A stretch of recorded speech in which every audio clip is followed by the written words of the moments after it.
Friends, क्या हाल आप सबका। उम्मीद है आप सब पहले से हो गए। मेरा नाम डॉक्टर मोहम्मद अहमद फ़ाखर है और एज ए कंसल्टेंट एथिशियन पाकिस्तान में काम कर रहा हूँ। आज का जो मेरा टॉपिक है वो बहुत ज़्यादा इंटरेस्टिंग होने वाला है। तो जो लोग मेरे चैनल पर नए हैं वो मेरा चैनल सब्सक्राइब कर लें, लाइक कर लें, share and follow for informative videos. तो चलते हैं अपने टॉपिक की तरफ। आज मैं बात करने लगा हूँ ईसीजी इंटरप्रिटेशन के ऊपर कि आप ईसीजी को किस तरह से पढ़ सकते हैं और वो इतनी आसानी के साथ आप पढ़ सकते हैं। जी फ्रेंड्स, अब मैं बात करने लगा हूँ कि आपने ईसीजी किस तरह से आप इसको समझ सकते हैं, ईसीजी की इंटरप्रिटेशन आप कैसे कर सकते हो। ये बहुत ज़्यादा आसान है। उम्मीद है कि जब ये वीडियो एंड होगी तो आप लोग बहुत ज़्यादा कॉन्फिडेंट होंगे और ईजिली ईसीजी की इंटरप्रिटेशन कर सकते हैं, इसीलिए आप ईसीजी को पढ़ सकते हैं। तो चलते हैं, बिना टाइम वेस्ट किए अपना टॉपिक स्टार्ट करते हैं। तो ईसीजी स्टार्ट करने से पहले, ईसीजी समझने से पहले आपको हार्ट का कंडक्शन सिस्टम ऑफ हार्ट क्या मालूम होना चाहिए कि हार्ट का कंडक्शन सिस्टम क्या होता है। यहाँ पे मैंने हार्ट की छोटी सी डायग्राम ड्रॉ की है। ये is not a proper heart diagram because क्योंकि मैंने सिर्फ जस्ट आपको बताने कॉन्सेप्ट देना है कि हार्ट के अंदर, आपके कंडक्शन सिस्टम ऑफ हार्ट के अंदर आपके पास दो नोड्स होते हैं। एक एसए नोड होता है और एक एवी नोड होता है। एसए नोड जो होता है वो इलेक्ट्रिकल इंपल्सेस जो है वो जनरेट करता है, यानी कि इलेक्ट्रिकल सिग्नल जो है वो पास करता है। और जो आपके पास एसए नोड है उसका अगर आप लोकेशन की बात करें, जो एसए नोड होता है वो आपके पास लेवल ऑफ लाइट एटीएम होता है, जहां पर आपके पास सुपीरियर वेना कैवा ओपन हो रही होती है, वहां पे आपके पास ऐसे नोड होता है। ऐसे नोड जो होता है वह कुछ करंट जो है वो पास करता है, 60 to 100 बीट पर मिनट होती है। देन इसके बाद अगर बात करें तो जो ऐसे नोड है, जब ऐसे नोड जब इलेक्ट्रिकल इंपल्सेस जब जनरेट कर रहा है, इसका मतलब है जो आपके एट्रिया हैं वो कॉन्ट्रैक्ट कर रहे हैं। जब वो एट्रियाज आपके कॉन्ट्रैक्ट करते हैं तो जो करंट होता है, जो ऐसे नोड ने जो इलेक्ट्रिकल इंपल्सेस जो जनरेट की थी या जो करंट जो पास किया था, तो उस करंट का कुछ हिस्सा आपके पास एवी नोड के पास चला जाता है। एवी नोड जो कि आपके पास यहाँ पर कंडक्शन सिस्टम के अंदर आपको मालूम होगा एवी नोड होता है। तो एवी नोड के पास वो चला जाता है थोड़ा सा हिस्सा किसका, करंट का, जो कि ऐसे नोड ने जनरेट किया होता है।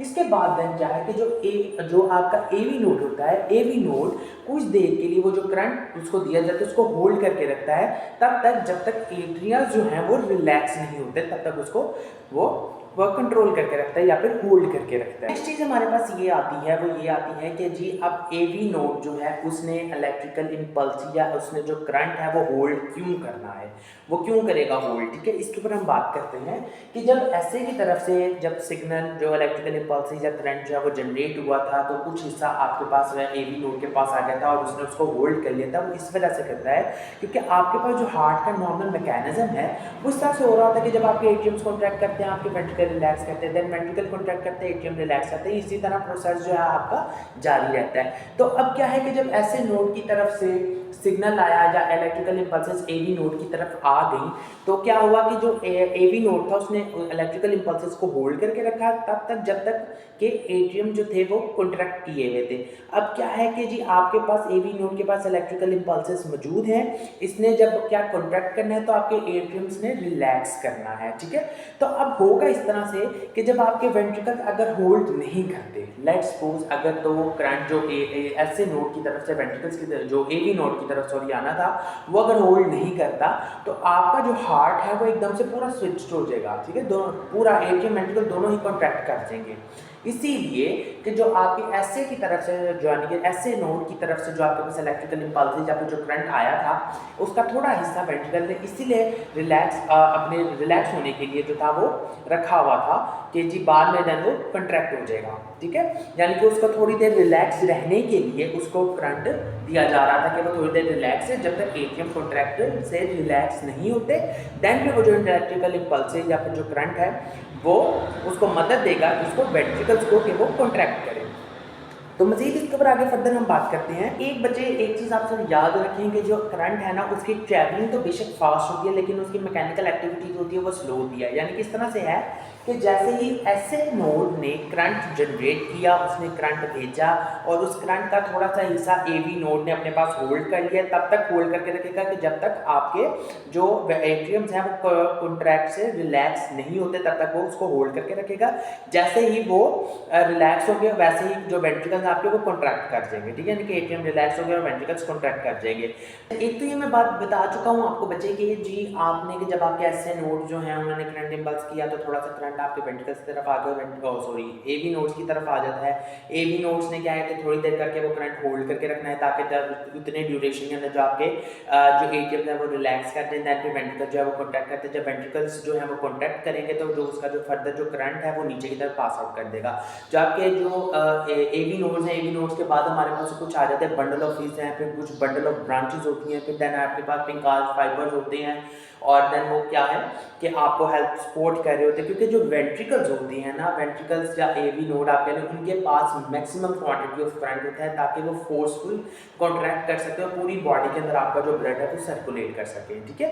तो देन अब हम बात करेंगे कि आपने ईसीजी को रीड कैसे करना है, आप ईसीजी को किस तरह से पढ़ सकते हैं। अब हम इसके ऊपर बात करेंगे। पहले मेरा बेसिकली मकसद ये था बताने का कि आपको थोड़ा बहुत पता तो हो, क्योंकि जो याद रखें बच्चे, जो ईसीजी है ना वो सिर्फ इलेक्ट्रिकल एक्टिविटी बता रही होती है हार्ट की, तो इसलिए इलेक्ट्रिकल एक्टिविटी में हमारे पास ऐसे नोड आ जाता है, देन एवी नोड आ जाता है जो कि इलेक्ट्रिकल इंपल्स या फिर करंट आप कह सकते हैं जो कि जनरेट हो रहा है। तो इसलिए मैंने आपको थोड़ा सा पहले बताने की कोशिश की कि कंडक्शन ऑफ हार्ट क्या होता है।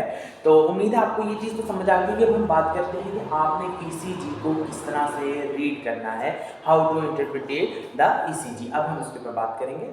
अब मैं बात करने लगा हूँ कि आपने ईसीजी को पढ़ना किस तरह से, आप ईसीजी को किस तरह से इंटरप्रिटेशन उसकी कर सकते हैं ईसीजी की, तो हम उसके ऊपर अब हम बात करने लगे हैं। तो ईसीजी होती है वो हमेशा ग्राफ की सूरत में होती है, वो जो है ना ईसीजी ग्राफ पेपर के ऊपर होती है, हमेशा जो ग्राफ पेपर जो होता है उसके ऊपर ही ईसीजी आपको देखने को मिलेगी।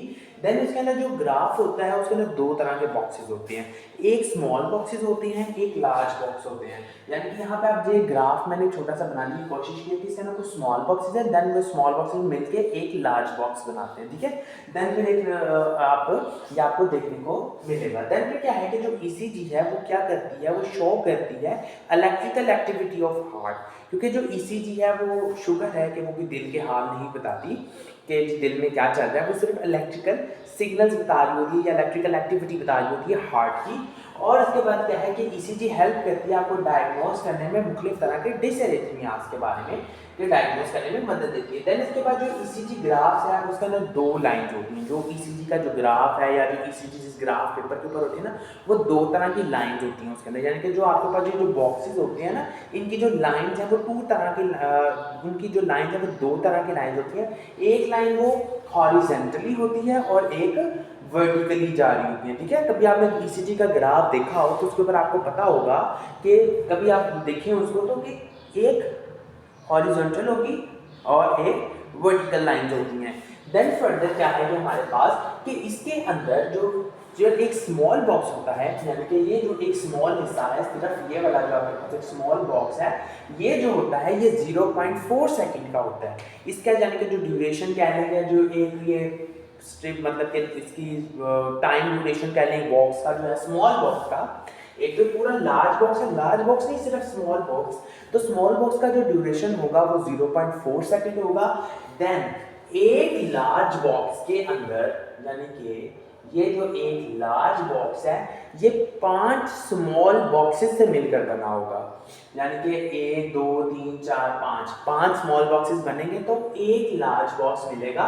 और एक लार्ज बॉक्स जब मिलेगा तो इसका जो टाइम ड्यूरेशन है वो कितना होता है, 0.2 सेकंड का एक बॉक्स होता है।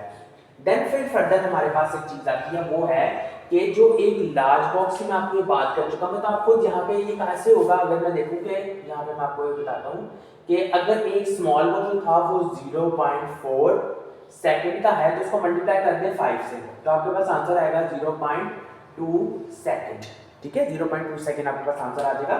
क्यों? क्योंकि मैंने बात पहले कर दी थी कि जो एक छोटा बॉक्स होता है, किसका, जो ईसीजी ग्राफ का जो छोटा बॉक्स है वो 0.4 सेकंड का होता है। तो 5 बॉक्स मिलके एक बड़ा डब्बा बनाते हैं, एक बड़ा बॉक्स जो है वो बनाते हैं, तो उसकी जो बॉक्स का जो टाइम होगा वो 0.2 सेकंड होगा।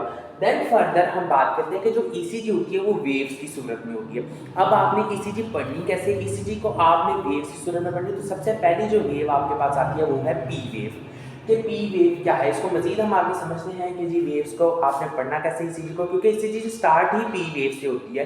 तो पहली वेव आपके पास पी वेव ही है, तो पी वेव से आपने ईसीजी जो है वो स्टार्ट करनी है पढ़नी। तो इसको ऊपर हम मजीद बात करते हैं कि वेव को हम मजीद एक्सप्लेन करते हैं कि पी वेव है क्या, बनती कैसे, क्या है।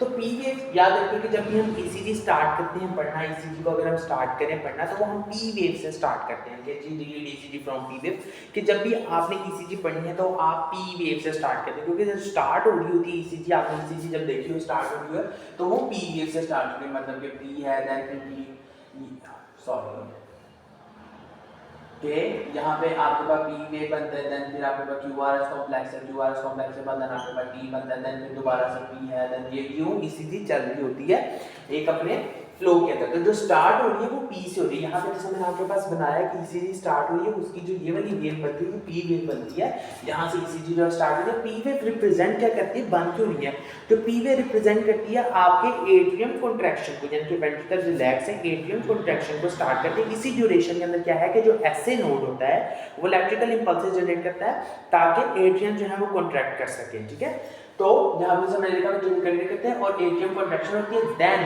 एट्रियम कॉन्ट्रैक्शन जैसे ही होगी तो आपके ईसीजी के जो ईसीजी होती है, जो एक स्ट्रिप है आपकी, उसके अंदर आपको पी वेव जो है वो शो होगी, और जो पी वेव है वो शो ही ये करती है कि आपके एट्रियम्स की कॉन्ट्रैक्शन को। देन फर्दर हम बात करते हैं कि जो ईसीजी है, ईसीजी के फर्दर आगे एक तो पी वेव होगी, देन आपके पास आता है पीआर इंटरवल। अब हमें बात करनी है कि पीआर इंटरवल क्या चीज़ है, तो इसके ऊपर हम बात करेंगे कि जी पीआर इंटरवल क्या है। पी वेव्स के बाद हम बात करते हैं कि पी आर सेगमेंट की, पी आर सेगमेंट क्या होता है, और आप किस तरह से पता कर सकते हैं कि पी आर सेगमेंट क्या चीज़ है।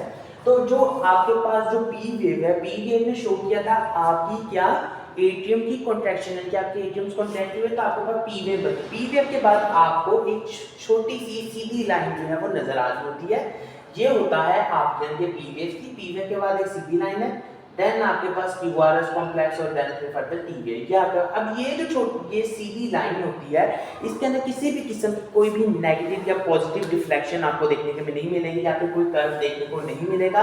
ये वो स्टेट होती है या ये वो वाली लाइन है जो कि शो करती है कि जब आपके पास ऐसे नोड जब करंट जनरेट करता है तो उस करंट का कुछ हिस्सा एवी नोड के पास आ जाता है और एवी नोड उसको होल्ड करके रखता है। तो ये वाला जो आपके पास सीधी लाइन है ये शो करती है कि जी एवी नोड के पास करंट आ चुका है और उसने होल्ड करके रखा हुआ, और उसमें किसी किस्म की भी रिफ्लेक्शन जो डिफ्लेक्शन है किसी भी किस्म की पॉजिटिव या नेगेटिव शो नहीं होती नॉर्मल ईसीजीज के अंदर, ठीक है। जो नॉर्मल पर्सन उसकी ईसीजी के अंदर ये चीज शो नहीं होती। देन फर्दर हम बात करते हैं पी आर सेगमेंट। हमने पहले बात की थी पी आर इंटरवल की, यहाँ पे मैं लिख भी देता हूँ P R interval. P R interval की हमने बात कर ली थी, अब हम बात करने लगे हैं पी आर सेगमेंट।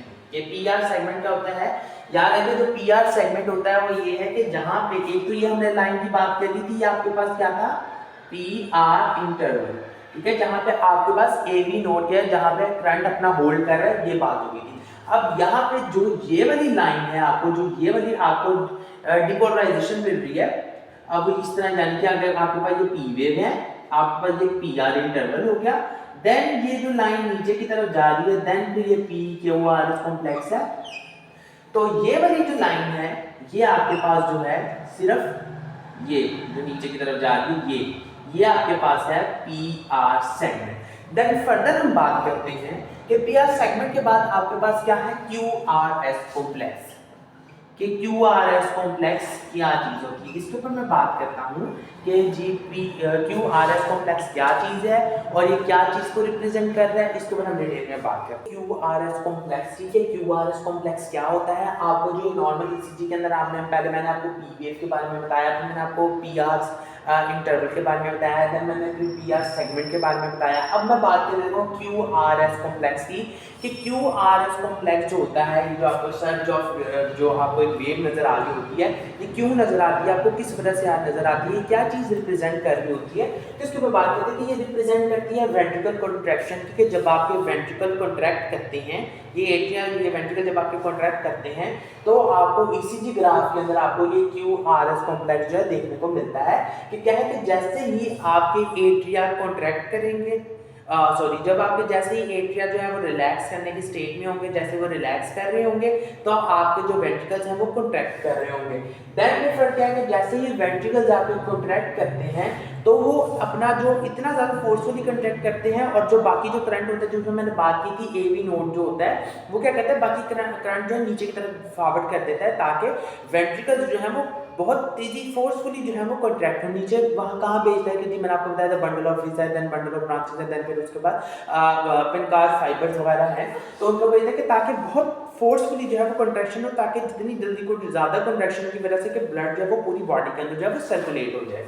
देन क्या है कि क्योंकि जो वेंट्रिकल्स होते हैं, वेंट्रिकल्स के अंदर मैक्सिमम क्वांटिटी के अंदर आपके पास कंडक्शन मौजूद होती है, क्योंकि उसने फोर्सफुली जो है वो कंट्रैक्ट करना होता है ब्लड को बॉडी के अंदर भेजने के लिए। इसीलिए क्या है कि जब जैसे ही वो फोर्सफुली कंट्रैक्ट करते हैं या फिर जो वेंट्रिकल्स है वो कंट्रैक्ट कर रहे हैं, तो वो आपको ईसीजी में यहाँ पे क्यूआरएस कॉम्प्लेक्स की सूरत में नजर आ रहे होते हैं। यानी कि क्यूआरएस कॉम्प्लेक्स क्यों बन रहा है, वेंट्रिकल कॉन्ट्रैक्ट कर रहे हैं तो आपको क्यूआरएस कॉम्प्लेक्स जो है नजर आ रहा है। देन इसके बाद हमारे पास आता है एसटी सेगमेंट। जैसे ही क्यूआरएस खत्म होता है, जहाँ पे क्यूएस खत्म होता है वहां से एक सर्च एस से लेकर टी तक एक वेव बनती है। यानी कि सबसे पहले यहाँ पे पी वेव थी, पी वेव के बाद यहाँ पे पीआर इंटरवल था, ये पीआर सेगमेंट हो गया, देन क्यूआरएस कॉम्प्लेक्स आ गया, क्यूआरएस कॉम्प्लेक्स के बाद देन आपके पास ये टी वेव बनेगी, ठीक है। यानी कि एस वेव और टी वेव, ये जो एरिया है आपके पास कहलाता है एसटी सेगमेंट वाला एरिया, ठीक है। ये एसटी सेगमेंट का एरिया कहलाता है। और ये क्या करता है कि ये इसमें ये एसटी सेगमेंट तब बनता है कि जब आपके वेंट्रिकल रिलैक्स हो रहे होते हैं, रिलैक्सिंग फेज के अंदर होते हैं, तो आपके पास यहाँ पे एसटी सेगमेंट जो है वो बन रहा होता है। देन इसके बाद टी वेव, यहाँ पे आपको पूरी टी वेव बन जाती है। तो टी वेव ये रिप्रेजेंट करती है कि आपके वेंट्रिकल्स मुकम्मल तौर पर रिलैक्स कर चुके हैं। देन फिर फर्दर दोबारा से आगे वही प्रोसेस स्टार्ट हो जाता है, पी वेव, ये क्यूआरएस कॉम्प्लेक्स, देन फिर टी वेव, देन फिर दोबारा T wave, PR interval, PR segment, then फिर क्यूआरएस कॉम्प्लेक्स, देन फिर दोबारा टी वेव। ये नॉर्मल ईसीजी मैकेनिज्म इस तरह से चलता रहता है। एक दफ़ा दोबारा चीज़ समझ लें पूरी ईसीजी को। अच्छा, यहाँ पे ना मैं एक और चीज़, एक मजीद चीज़ मैं इसमें इजाफा करूँ कि समटाइम्स, सम ऑफ केसेस में आपको यहाँ पे यू वेव भी देखने को मिलेगी, ठीक है। ईसीजी के अंदर एक आपको वेव देखने को मिलेगी जिसको आप कहते हैं यू वेव। ये बहुत रेयर केसेस में होते हैं, समटाइम्स आपको वो चीज़ हाइपोकैलेमिया में मिलेगी। आपको एक ईसीजी मैंने ड्रॉ की है, ये नॉर्मल ईसीजी है। वैसे मैं कोशिश करता हूँ कि मैं नीचे उसमें भी आपको वीडियो के अंदर भी दिखा दूँ नॉर्मल ईसीजी, तो आपको आसान से समझ आ जाएगी कि देखिए ये नॉर्मल एक ईसीजी का एक पैटर्न है कि नॉर्मल चलिए मैं आपको तमाम वेव्स के बारे में बता चुका हूँ, क्योंकि ईसीजी जो है वो वेव्स के अंदर होती है जो कि इलेक्ट्रिकल एक्टिविटी शो कर रही होती है किसी हार्ट की। तो सबसे पहली वेव आपके पास पी वेव होती है, देन फिर आपके पास क्यूआरएसटी कॉम्प्लेक्स है, देन उसके बाद टी वेव्स होती हैं। तो ये हमने बात की थी। पी वेव में क्या बात हम कर रहे थे कि एट्रियम जो है वो कॉन्ट्रैक्ट हो रहे हैं, देन एट्रियास कॉन्ट्रैक्ट हो रहे हैं किसी वजह से, क्योंकि एसए नोड जो है वो इलेक्ट्रिकल इंपल्स जनरेट कर रहा है जिस वजह से एट्रिया कॉन्ट्रैक्ट हो रहे हैं और कुछ हिस्सा जो है वो वेंट्रिकल्स की तरफ आ गया। अब यहाँ पे जो आपके पास पीआर इंटरवल है, पीआर इंटरवल क्यों बनता है कि पीआर इंटरवल की मैंने आपको बात की थी कि जो पीआर इंटरवल में ये होता है कि यानी कि ऐसे एट्रियम कॉन्ट्रैक्ट हुआ, उसने कुछ हिस्सा जो था करंट का वो एवी नोड की तरफ भेज दिया, एवी नोड ने करंट होल्ड करके रखा। यहाँ पे जो आपके पास पीआर इंटरवल यानी कि स्ट्रेट लाइन जो है ये बनती है, ये पीआर इंटरवल होता है जो कि शो कर रहा होता है कि जी हाँ जी एवी के पास उसने होल्ड कर लिया है करंट को, ये चीज शो करती है। देन उसके बाद पीआर सेगमेंट बनता है। पीआर सेगमेंट वो होता है कि जहाँ पे आपके पास पीआर इंटरवल एंड हो रहा होता है, जहाँ पे क्यू वेव स्टार्ट हो रही होती है, उसके बीच की जो एक पोलराइज्ड लाइन है वो आपके पास पीआर सेगमेंट होता है। और देन आपके पास क्यूआरएस कॉम्प्लेक्स बनता है। क्यूआरएस कॉम्प्लेक्स वो होता है कि जिसके अंदर आपके वेंट्रिकल्स जो हैं वो कॉन्ट्रैक्ट कर रहे होते हैं, जिसने कॉन्ट्रैक्ट करके पूरी बॉडी के अंदर जो है ब्लड को भेजना होता है, तो वो क्यूआरएस कॉम्प्लेक्स बनाते हैं। क्यूआरएस कॉम्प्लेक्स क्यों बन रहा होता है, किस वजह से वेंट्रिकल कॉन्ट्रैक्ट करते हैं, क्योंकि जो एवी नोड था उसके पास कुछ इलेक्ट्रिकल इंपल्सेस होती हैं या जो ऐसे नोड की तरफ से आई होती हैं, और उसने क्या करना होता है कि वेंट्रिकल जो है वो जब वो इलेक्ट्रिकल जो एक्टिविटीज हैं या जो इलेक्ट्रिकल करंट होता है उसका एवी नोड के पास होता है, वो वेंट्रिकल्स की कॉन्ट्रैक्शन करवाते हैं। क्योंकि जो वेंट्रिकल जो बाकी होता है वो नीचे की तरफ उस करंट को भेज देता है, क्योंकि नीचे बंडल ऑफ वीज है, बंडल ऑफ ब्रांचेस हैं और उसके बाद पिनकाज फाइबर्स होते हैं जो कि फोर्सफुल कंट्रैक्शन करवा रहे होते हैं वेंट्रिकल्स की, ताकि ब्लड जो है वो बॉडी में चला जाए। तो ये क्यूआरएस कॉम्प्लेक्स तब बनता है। देन आपके पास आता है एस से लेकर टी वेव्स के दरमियान का जो एरिया होता है वो होता है S T segment. S T segment आपके पास ये शो कर रहा होता है कि जी आपके वेंट्रिकल जो है वो रिलैक्स कर रही हैं, ठीक है, रिलैक्स हुई नहीं है, रिलैक्स कर रही हैं, ये रिलैक्स होने का फेज होता है। देन आपके पास जो टी वेव बनती है, टी वेव ये शो करती है कि जी आपके वेंट्रिकल्स जो हैं वो रिलैक्स हो चुके हुए हैं। Got it? किसी किस्म की कोई मिसअंडरस्टैंडिंग हुई हो तो आप कमेंट्स कर सकते हैं और मुझे बता सकते हैं कि जी हमें यहाँ से ये चीज़ समझ नहीं आई थी, देन मैं कोशिश करूँगा कि उसको मैं समझा दूँ। तो यहाँ पे पी क्या, यहाँ पे पूरी ईसीजी की एक वेव बन गई, देन ये दोबारा से वही ईसीजी नॉर्मली स्टार्ट हो गया, यानी कि पी वेव है, पी आर सेगमेंट हो गया, P Q R S complex हो गया, एस वेव्स होगी, ये एस टी सेगमेंट हो गया, टी वेव्स बन गई। Got it? या आपके नॉर्मल ईसीजी इस तरह से चलती जा रही है। अब हम बात करने लगे हैं कि ऑफ ईसीजी इंटरप्रिटेशन के आपने 5 चीज़ें क्या देखनी होगी ईसीजी जब आप चेक कर रहे होते हैं, तो आपने क्या क्या चीज़ें मद्देनजर रखनी है। तो सबसे पहला है हार्ट रेट, आपने हार्ट रेट देखना होता है, दूसरा आपने रिदम देखना होता है, तीसरा आपने पी वेव देखना होता है, चौथा आपने पी आर इंटरवल देखना और पांचवा आपने क्यू आर एस कॉम्प्लेक्स देखना है। ये 5 चीज़ें आपने, ये 5 स्टेप्स हैं जो कि आपने एक ईसीजी स्ट्रिप के अंदर देखनी होती है। बच्चे याद रखें कि आपके पास जो एक ईसीजी स्ट्रिप होती है वो 6 सेकंड की होती है, यानी कि आपके पास जो ईसीजी के अंदर जो ग्राफ पेपर होता है और ग्राफ पेपर क्योंकि उसके ऊपर ही होती है, उसके अंदर जो स्मॉल जो बॉक्सेस होते हैं वो 5 जो स्मॉल बॉक्सेस हैं वो मिलके एक लार्ज बॉक्स बना रहे होते हैं। Got it? यही हमने पहले भी मैंने बात की थी। तो क्या है कि जब आपके पास लार्ज जो बॉक्सेस है वो 30 लार्ज बॉक्सेस जो होते हैं वो आपके पास 6 सेकंड की एक स्ट्रिप बन जाती है, यानी कि 30 लार्ज बॉक्सेस के अंदर जो आप ईसीजी होती है वो आपके पास 6 सेकंड की होती है। सबसे पहले आपने हार्ट रेट मेजर कैसे करना है, ठीक है। अब यहाँ पे बात आती है कि आपने हार्ट रेट को मेजर इस तरह से करना होता है कि जो आपके पास है क्यूआरएस कॉम्प्लेक्स है, गॉट इट, जो आपके पास इधर ये पी वेव, देन ये क्यूआरएस मतलब डी, फिर दोबारा जो आपके पास ये क्यूआरएस कॉम्प्लेक्स है ना, आपने नंबर ऑफ क्यूआरएस कॉम्प्लेक्स को पी वेव और ये इनको आपने मेजर कर लेना है। मतलब कि मेजर करने से मुराद ये है कि आपने इनको काउंट कर लेना है, काउंट करना है आपने इनको, जितने भी क्यूआरएस कॉम्प्लेक्स होंगे आपकी ईसीजी स्ट्रिप के अंदर आपने उनको काउंट कर लेना है। काउंट करने के बाद अगर जितने लेट्स सपोज वो 7 बनते हैं, ठीक है, 7 को मल्टीप्लाई कर देना आपने 10 से, तो 7 को जब आप 10 से मल्टीप्लाई करेंगे जो आपका आंसर आता है वो, यानी कि क्या आंसर है 70, ठीक है, 70 आपका आंसर आया, तो ये इसकी हार्ट रेट होगा इसका, ठीक है। ईसीजी से आपने हार्ट रेट इस तरह से मालूम करना है। देन उसके बाद आपने रिदम देखना है। रिदम में आपने क्या चीजें देखनी है, रिदम में आपने ये चीज देखनी होती है कि जी क्या जो ईसीजी की जो स्ट्रिप्स है, जो पीआर कॉम्प्लेक्स है, जो कॉम्प्लेक्स है वो क्या नॉर्मल है, क्या उसमें पी वेव जो है, जो टी वेव है वो क्या सारे एक रिदम में आ रहे हैं। तो ये सारा कुछ आपने देखना है ईसीजी के नंबर ऑफ ब्लॉक्स, जो ब्लॉक्स हैं, जो डब्बे हैं, क्या वो सारे सेम है, कोई आगे पीछे तो नहीं है, यानी कि क्या इसका भी पीरियड कितने डब्बे छोड़ के और फिर देन आपने इस तरह से इसका रिदम जो है वो मालूम करना है। पीवेव देखिए, जो पीवेव होती है, जी मैंने आपको पहले भी बताया था पीवेव बनती कब है, पीवेव तब बनती है जब आपके एटीएम जो है कॉन्ट्रैक्ट करते हैं तब आपकी पीवेव बनती है। तो इसका जो टाइम होता है वो होता है 0.4 से 0.12 सेकंड तक इसका ड्यूरेशन होता है जो ब्लॉक्स होते हैं उसके अंदर, ठीक है। देन क्या है कि अगर आपके पास पीवेव नहीं है, ईसीजी स्ट्रिप के अंदर पीवेव नहीं है, इसका मतलब कोई आर्टरियल कंडीशन भी है, यानी कि एटीएम से रिलेटेड कोई कंडीशन है, आर्टरियल कंडीशन हुई है, देन आपने पीवेव देखनी है। फर्दर आपने पीआर इंटरवल देखना है। आपको पता है कि पीआर इंटरवल कब बनता है कि जब ऐसे नोड या जो इलेक्ट्रिकल इंपल्सेस जनरेट करता है या जो इलेक्ट्रिकल करंट होता है वो जब बनता है और एडियंस को ट्रैक करते हैं और कुछ हिस्सा एवी नोड के पास आ जाता है उसके करंट का, और एवी नोड होल्ड करके रखता है उस करंट को, तो आपके पास ये पीआर इंटरवल बनता है। जो लाइन बनती है पी से आगे जो एक लाइन छोटी बनती है वो पीआर इंटरवल होता है। आपने पीआर इंटरवल देखना है क्या वो ठीक है या नहीं। अगर पीआर इंटरवल ठीक नहीं है इसका मतलब कोई वेंट्रिकल कोई कंडीशन जो है वो स्टार्ट हुई है या फिर कोई प्रॉब्लम वेंट्रिकल की टाइप है। और हाँ एक और बात हम बताना चाहते हैं पी वेव का, कि अगर पी वेव प्रोलॉन्ग सॉरी जो पीआर है, पीआर का मैंने बात करनी थी, जो पीआर अगर प्रोलॉन्ग हो जाए तो हार्ड ब्लॉक है, ठीक है। अगर पीआर वेव जो है इंटरवल वो प्रोलॉन्ग हो जाए, लंबी हो जाए, यानी कि पी वेव है, देन ये प्रोलॉन्ग पीआर इंटरवल है, देन फिर क्यूआरएस कॉम्प्लेक्स है, फिर देन टी वेव है। अगर ये प्रोलॉन्ग हो जाए तो इसका मतलब हार्ड ब्लॉक है। फर्दर आपने चीज क्या देखनी है, आपने क्यूआरएस कॉम्प्लेक्स देखना है। आपने क्यूआरएस कॉम्प्लेक्स में चीज ये देखनी है कि क्या क्यूआरएस कॉम्प्लेक्स नॉर्मल है या फिर एबनॉर्मल है, यानी कि लेट्स सपोज कि आपके पास एक ईसीजी नॉर्मल ही नहीं था कि पहले पी वेव्स बनी, यानी कि एट्रिया जो था, जो आर्टरियल्स था, जो आपके एट्रियम है वो कॉन्ट्रैक्ट करके पी वेव बन गई। देन कुछ आपके पास इलेक्ट्रिक जो करंट था वो होल्ड किया एवी नोड ने, तो यहाँ पे आपके पास पीआर सेगमेंट के अंदर स्ट्रेट लाइन में वो शो हुआ कि जी हाँ जी एवी नोड ने आपका इलेक्ट्रिकल सिग्नल जो है वो होल्ड किए। देन फर्दर यहाँ पे एक सेगमेंट बना जिसको आप कहते हैं कि पी आर सेगमेंट, ठीक है। पी आर सेगमेंट के बाद देन यहाँ पे आपके पास क्यू आर एस कॉम्प्लेक्स बना, देन आपके पास ये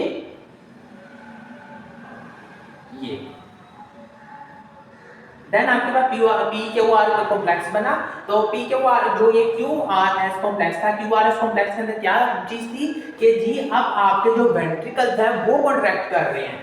वेंट्रिकल्स कॉन्ट्रैक्ट की, क्योंकि वेंट्रिकल्स क्यों कॉन्ट्रैक्ट कर रहे थे? क्योंकि अंदर मैक्सिमम कंडक्शन होता है, ज्यादा फोर्सफुली वो कॉन्ट्रैक्ट करते हैं, इसके अंदर इलेक्ट्रिकल जो कंडक्टिविटी होगी वो ज्यादा होती है, जिसकी वजह से ईसीजी के अंदर आपको ये जो सर्च में शो हो रहे होते हैं, जो ये इसकी जो कहने की जो लेंथ है वो ज्यादा शो हो रही होती है, हाइट जिसकी जो वेव है इसकी जो हाइट है वो ज्यादा शो हो रही होती है, इसके अंदर हाई वोल्टेज में होता है, ठीक है, क्योंकि उसने फोर्सफुली कंट्रैक्ट करना है। उसका जो मैंने बताया कि जी ऐसे जो एबी नोड होता है उसके अंदर क्या है कि दिन वो फर्दर फाइबर जो अपने जो करंट होता है उसको भेज देता है, वो ब्रांच, उसके बाद वो बंडल्स ऑफ हिज होता है और then bundle of branches and then उसके बाद पिक कास्ट फाइबर्स वगैरह होते हैं तो उनको वो भेज देते हैं। इसलिए यहाँ पे थोड़ी सी सर्च होती है क्योंकि ज्यादा उसने तेजी के साथ कॉन्ट्रैक्ट करना है। देन क्यूआरएस कॉम्प्लेक्स बन गया।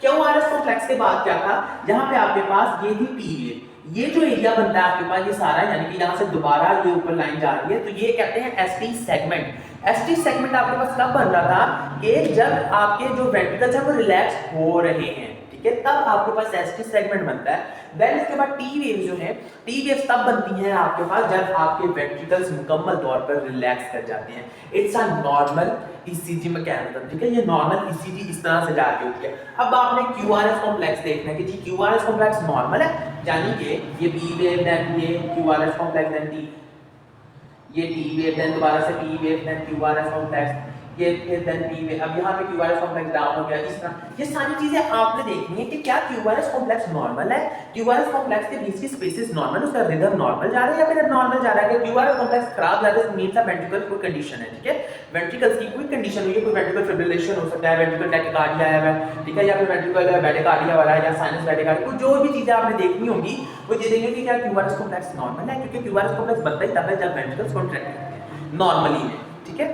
तो बाकी फर्दर हम आगे चलते हैं कि कुछ क्या वेरियस टाइप्स हो सकती हैं, कि वेरियस टाइप्स ऑफ डिसएरिथमियास की बात करूंगा कि क्या वेरियस टाइप्स हो सकती है डिसएरिथमियास की। वेरियस टाइप ऑफ डिसएरिथमियास की मैं बात करने लगा हूं।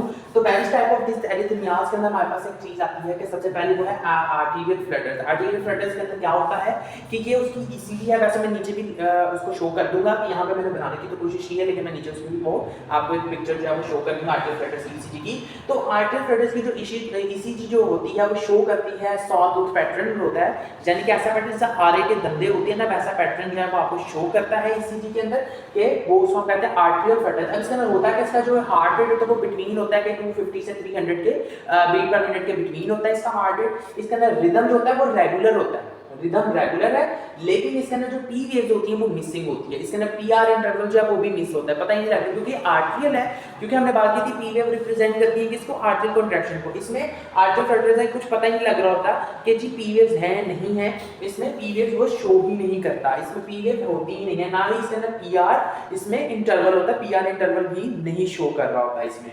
देन इसके अंदर क्यूआरएस कॉम्प्लेक्स जो है वो नॉर्मल होता है और रिदमिक होता है, यानी कि पहले ना ही पीवीएफ थी ना ही पीआर इंटरवल था, लेकिन क्यूआरएस कॉम्प्लेक्स नॉर्मल था। देन क्या है कि दोबारा से पीवीएफ नहीं है, पीआर इंटरवल नहीं है, देन दोबारा से क्यूआरएस कॉम्प्लेक्स एसटी सब कुछ ईच एंड एवरीथिंग वो रिदमिक है, लेकिन सिर्फ पीवीएफ नहीं है और इसमें पीआर इंटरवल नहीं होता, और इसकी जो हार्ट रेट होता है वो 250 से 300 बीट पर मिनट के बिटवीन होता है, ठीक है। देन इसके क्या कॉजेस क्या हो सकते हैं आर्टेरियल फ्लडर्स के, तो इसके अंदर हार्ट फेलियर हो सकता है, ट्राइकस्पिड मिट्रल वाल्व डिसऑर्डर्स हो सकती हैं, देन इसके अंदर पल्मोनरी एम्बोलिज्म हो सकता है, एमआई हो सकता है, मायोकार्डियल इंफ्राक्शन हो सकता है, देन डाइजॉक्सिन टॉक्सिसिटी हो सकती है और कार्डाइटिस हो सकता है। देन फर्दर हम मूव करते हैं कि आर्टेरियल फिब्रिलेशन क्या चीज होती है। तो आर्टेरियल फिब्रिलेशन के अंदर जो हार्ट रेट होता है वो 350 से 600 के बिटवीन होता है, और इसका जो रिदम होता है वो इररेगुलर होता है। इसके अंदर जो पीवीएस होती है इसके अंदर भी पीवीएस मौजूद नहीं होती, इसके अंदर भी पीआर इंटरवल मौजूद नहीं होता। इसके अंदर क्यूआरएस कॉम्प्लेक्स तो नॉर्मल होता है मगर उसका जो रिदम है वो नॉर्मल नहीं होता, मतलब कि पहले 2 क्यूआरएस कॉम्प्लेक्स थे, एक मिसिंग था, 2 मिसिंग थे, देन फिर दोबारा क्यूआरएस कॉम्प्लेक्स का एक मतलब कि बना, देन फिर एक मिसिंग था, देन फिर दोबारा क्यूआरएस कॉम्प्लेक्स बन गया, इस तरह से। लेकिन उसका जो रिदम है ना वो मेंटेन नहीं रहता, लेकिन जो उसकी वो क्यूआरएस कॉम्प्लेक्स की जो आप कह सकते हो हॉरिजॉन्टली वो नॉर्मल है, लेकिन उसका जो रिदम है ना वो खराब होता है। इसके कॉजेस क्या हो सकते हैं आर्टियल फिब्रिलेशन की? तो आर्टियल फिब्रिलेशन के कॉजेस के अंदर हमारे पास सबसे पहले एथेरोस्क्लेरोसिस क्लोरोसिस हो सकता है, उसका हार्ट फेलियर हो सकता है, क्रोनिक ऑब्स्ट्रक्टिव पल्मोनरी डिजीज हो सकता है, कंजेनिटल हार्ट डिजीज हो सकती है, या फिर हाइपोथायराइडिज्म की प्रॉब्लम हो सकती है। देन फर्दर मैं बात करने लगा हूं कि वेंट्रिकल टैकीकार्डिया की, कि वेंट्रिकल टैकीकार्डिया क्या होता है, कि वेंट्रिकल टैकीकार्डिया क्या होता है। तो वेंट्रिकल टैकीकार्डिया के अंदर जो पैटर्न होता है ना ईसीजी लाइन का, जो स्ट्रिप होती है उसका जो पैटर्न है वो टोम लाइक होता है, ठीक है, टोम लाइक पैटर्न होता है, जिस तरह के वो कपड़े नहीं बनी होती लाइक टोम लाइक पैटर्न होता है। और ये इमरजेंसी कंडीशन होती है और इसका जो कार्डिक आउटपुट होता है वो मेंटेन नहीं रहता। और जब क्योंकि बहुत तेज तेज वेंट्रिकल जो है बहुत तेज तेज जो है वो कॉन्ट्रैक्ट कर रहे होते हैं, रिलैक्स वो कॉन्ट्रैक्ट रिलैक्स बहुत तेजी के साथ कर रहे होते हैं, तो कोई भी उसका जो कार्डिक आउटपुट है जो वो मेंटेन नहीं रहता, उसमें डिफिकल्टीज रहती हैं। उसके बाद चांसेस होते हैं कि मल्टीपल ऑर्गन फेलियर्स के। और देन फर्दर इसके अंदर जो हार्ट रेट होता है वो होता है कि वो 100 से वो 250 बीट पर मिनट के बीच के अंदर होता है। और इसके अंदर भी कोई भी पी वेव नहीं नजर आ रही होती, कोई भी पीआर इंटरवल नहीं होता, लेकिन इसके अंदर रिदम जो है वो नॉर्मल होता है, इसका रिदम मेंटेन रहता है। और इसके अंदर जो क्यूआरएस कॉम्प्लेक्स होता है, ये जो क्यूआरएस कॉम्प्लेक्स है ये वाइड हो जाता है, रहता रिदमिक ही है मगर वाइड हो जाता है, यानी कि ये एक नॉर्मल आपको नजर आ रहा है लेकिन ये वाइड हो जाता है, इस तरह इसका क्यूआरएस कॉम्प्लेक्स इस तरह का नजर आता है। देन इसके कॉजेस क्या हो सकते हैं वेंट्रिकल टैकीकार्डिया के? वेंट्रिकल टैकीकार्डिया के अंदर एमआई हो सकता है, कॉर्नियल डिजीज हो सकते हैं, एन्यूरिज्म हो सकता है, या फिर पोटेशियम का ज्यादा हो जाना या कम हो जाना भी वेंट्रिकल टैकीकार्डिया का एक कॉज है। फर्दर हमारे पास वेंट्रिकल फिब्रिलेशन है। वेंट्रिकल फिब्रिलेशन के अंदर क्या होता है? इसके अंदर जस्ट सिर्फ फिब्रिलेटरी वेव्स होती हैं, सिर्फ फिब्रिलेटरी वेव्स होती है, इसको कहते हैं वेंट्रिकल फिब्रिलेशन। देन इसके अंदर कोई भी काउंट नहीं होता, कोई भी हार्ट रेट काउंट नहीं कर सकते आप, ऑब्वियसली क्यूआरएस कॉम्प्लेक्स कुछ है नहीं, कुछ भी ना कोई पी वेव है, कुछ भी नहीं है, इसको कहते हैं वेंट्रिकल फिब्रिलेशन होती है। इसके अंदर कोई भी हार्ट काउंट नहीं होता, ना ही इसमें कोई पी वेव होती है, ना ही कोई क्यूआरएस कॉम्प्लेक्स होता है, ना ही कोई पीआर इंटरवल होता है। और ये आपके पास एक लाइफ थ्रेटनिंग कंडीशन होती है, तो इसके लिए अगर आप कोई देखेंगे किसी की स्ट्रिप ईसीजी ऐसी है उसको वेंट्रिकल फिब्रिलेशन है तो उसको फौरन से डिफिब्रिलेट करें ताकि उसकी जान चल जा सके। क्योंकि और इसके जो कॉजेस होते हैं, इसके कॉजेस के अंदर क्या है कि अगर आपने अनट्रीटेड आपके पास वेंट्रिकल टैकीकार्डिया था तो ये भी इसके कॉज हो सकते हैं, यानी कि आप किसी पर्सन को वेंट्रिकल टैकीकार्डिया था और उसको ट्रीट ही नहीं किया। फर्दर इसके बाद एमआई है, मायोकार्डियल इंफ्राक्शन हो सकता है, इलेक्ट्रोलाइट इम्बैलेंसेस हो सकती हैं, देन फर्दर डायजॉक्सिन टॉक्सिसिटी हो सकती है। अब हम मूव करते हैं एवी ब्लॉक के ऊपर, कि एवी ब्लॉक का आपको किस तरह से पता लग सकता है कि एवी यानी कि फर्स्ट डिग्री ब्लॉक है, सेकंड डिग्री ब्लॉक है या फिर थर्ड डिग्री ब्लॉक है, ये कैसे पता लगेगा? क्योंकि मैंने आपको ये पहले बात बताई हूँ कि हार्ट ब्लॉक क्या होता है, शायद जब मैं मिस हो गया। तो हार्ट ब्लॉक ये होता है कि जब आपकी जो पीआर इंटरवल है ना, जब ये प्रोलॉन्ग कर जाता है, इसका मतलब है आपका हार्ट ब्लॉक है, ठीक है, हार्ट ब्लॉक हुआ है। तो यानी कि जो ये वाला हिस्सा है, जैसा कि मैं अगर यहाँ पर ड्रॉ करूँ, ये आपकी पी वेव थी, पीआर इंटरवल था, ठीक है, पीआर सेगमेंट, क्यूआरएस कॉम्प्लेक्स के बाद ये एसडी सेगमेंट, देन ये टी वेव। जो ये वाला एरिया है ये क्या, अगर ये प्रोलॉन्ग जो हो जाए लाइक इस तरह, देन और फिर इसको हम कहते हैं हार्ट ब्लॉक की एक साइन है कि आपका हार्ट ब्लॉक है। अब मैं बात करने लगूं कि एवी नोड्स क्या होते हैं, आपको किस तरह से पता लग सकता है कि जी आपको फर्स्ट डिग्री ब्लॉक है, सेकंड डिग्री ब्लॉक है या थर्ड डिग्री ब्लॉक है, इसके ऊपर हम बात करते हैं। तो एवी ब्लॉक में हमारे पास, जैसा मैंने आपको बताया था कि जब आपका पीआर इंटरवल जो है वो ज्यादा हो जाए तो आपके पास हार्ट ब्लॉक हो जाता है, ठीक है। तो यहाँ पे एवी ब्लॉक के अंदर हमारे पास 3 ब्लॉक्स होते हैं, जिसमें नंबर 1 में हमारे पास फर्स्ट डिग्री ब्लॉक है, सेकंड डिग्री ब्लॉक है, थर्ड डिग्री ब्लॉक होता है। तो फर्स्ट डिग्री ब्लॉक के अंदर क्या होता है कि जो रेट होता है हमारे पास 60 से 100 बीट पर मिनट होता है, इसके अंदर पीआर इंटरवल जो है वो प्रोलॉन्ग कर जाती है, यानी कि यहाँ पे मैंने आपको ये ईसीजी बना के मैंने दिखाई है कि यहाँ पे जो पी वेव है, इसके बाद ये पीआर जो इंटरवल है ये प्रोलॉन्ग हो गया, और ये प्रोलॉन्ग होके क्या है कि 0.0 सेकंड से ज्यादा बढ़ गया है, ठीक है। हमने बात की थी कि जो इस एक मतलब के जो पीआर इंटरवल होता है वो 3 से 5 बॉक्सेस के दरमियान होना चाहिए, ठीक है, 3 से या 5 इतना होना चाहिए, इससे ज्यादा नहीं होना चाहिए। लेकिन ये क्या है, ये इससे ज्यादा हो जाता है, 5 से ज्यादा हो जाता है, यानी कि 0.02% तक ये चला जाता है, इससे ज्यादा तो उसको हम कहते हैं कि फर्स्ट डिग्री ब्लॉक है, ठीक है। देन इसके बाद हमारे पास इसके अंदर क्यूआरएस कॉम्प्लेक्स जो होता है वो नॉर्मल ही रहता है फर्स्ट डिग्री ब्लॉक के अंदर। देन इसके बाद जो रिदम होता है इसका वो इररेगुलर हो जाता है, रिदम इसका इररेगुलर होता है। सेकंड डिग्री ब्लॉक है, सेकंड डिग्री ब्लॉक के अंदर हमारे पास क्या होता है कि जो मिसिंग होता है क्यूआरएस कॉम्प्लेक्स का, यानी कि इसके अंदर क्यूआरएस कॉम्प्लेक्स जो है वो मिसिंग होते हैं, प्रॉपर्ली तौर पे क्यूआरएस कॉम्प्लेक्स नहीं बन रहे होते। इसके बाद इसके अंदर कॉन्ट्रैक्शन तो होती है मगर रिलैक्सेशन नहीं होती, ठीक है। देन उसके बाद वेंट्रिकल्स का रिदम जो होता है वो इरेगुलर हो जाता है, जो क्यूआरएस कॉम्प्लेक्स है वो डिस्टर्ब हो जाता है, जैसा देख सकते हैं डिस्टर्ब रहता है। इसके अंदर जो वेंट्रिकल्स का जो रिदम है वो इरेगुलर रहता है, इसके अंदर जो आर्टरियल रिदम है वो रेगुलर रहता है, ठीक है। यानी कि आर्टरीज के अंदर पी वेव आपको मिलेगी। देन क्या है कि बाकी जो आपको क्यूआरएस कॉम्प्लेक्स है वो प्रॉपर्ली नहीं मिलता, देन फिर दोबारा इस तरह करके क्यूआरएस कॉम्प्लेक्स जो है वो प्रॉपर्ली नहीं मिलता, इसको हम कह रहे हैं वेंट्रिकल रिदम जो है वो रेगुलर है, लेकिन पी वेव आपको मिल रही होती है। तो इसमें क्या है कि जो आर्टरियल रिदम है वो रेगुलर रहता है। देन फर्दर आपके पास हम बात करते हैं तो देन फर्दर हमारे पास है थर्ड डिग्री ब्लॉक। तो थर्ड डिग्री ब्लॉक के अंदर क्या होता है कि थर्ड डिग्री ब्लॉक के अंदर ओनली पी वेव सीन, ठीक है। इसके अंदर सिर्फ आपको पी वेव जो है वो नजर आ रही होती हैं, ठीक है। यानी कि इसके अंदर QRS complex less in number होगा, क्यूआरएस कॉम्प्लेक्स नहीं होता थर्ड डिग्री ब्लॉक के अंदर, सिर्फ पी वेव होती है। यानी कि मैं यहाँ पे बनाने की कोशिश करूँ तो यहाँ पे अगर मैं आपको बना के दिखाऊँ कि पीआरएस कॉम्प्लेक्स क्या होता है तो सॉरी थर्ड डिग्री ब्लॉक के अंदर कि यहाँ पे सिर्फ just P wave, then QRS complex बहुत कम, देन दोबारा से पी वेव, फिर दोबारा से पी वेव, फिर दोबारा फिर ये क्यूआरएस कॉम्प्लेक्स, देन दोबारा से पी वेव, इस तरह से करके आपको देखने को मिलेगा। यानी कि ये ज्यादा नंबर ऑफ पी वेव्स आपको देखने को मिलेगी।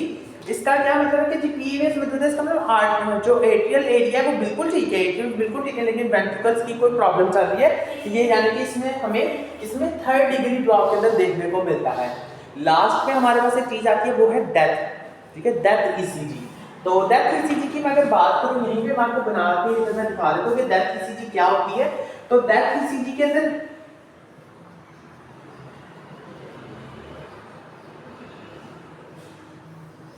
डेथ ईसीजी के अंदर बिल्कुल एसिस्टोल और बिल्कुल सीधी लाइन आपको नजर आ जाती है। जो स्ट्रिप होती है, जो ईसीजी की स्ट्रिप है उसके में आपको बिल्कुल सीधी लाइन नजर आ रही होती है, इसको हम कह देते हैं ये डेथ ईसीजी है, ठीक है। और अगर आपको ऐसी स्ट्रिप नजर आ रही है तो आपने फौरन ही कार्डियोपल्मोनरी रिससिटेशन स्टार्ट कर देना है, पर्सन को सीपीआर देना शुरू कर देना है ताकि उसकी ईसीजी जो है वो वापस आ जाए। अगर आपको उम्मीद है ये वीडियो पसंद आई हो तो मेरे चैनल को लाइक शेयर एंड सब्सक्राइब और वीडियो को मजीद से मजीद शेयर करें ताकि मजीद जो स्टूडेंट्स हैं उनको इसकी मालूमात हो सके और वो इजीली जो है वो ईसीजी को पढ़ना सीख सकें। दोबारा मुलाकात होगी इसी तरह की एक इन्फॉर्मेटिव वीडियो के साथ। अब तक के लिए खुदा हाफिज़।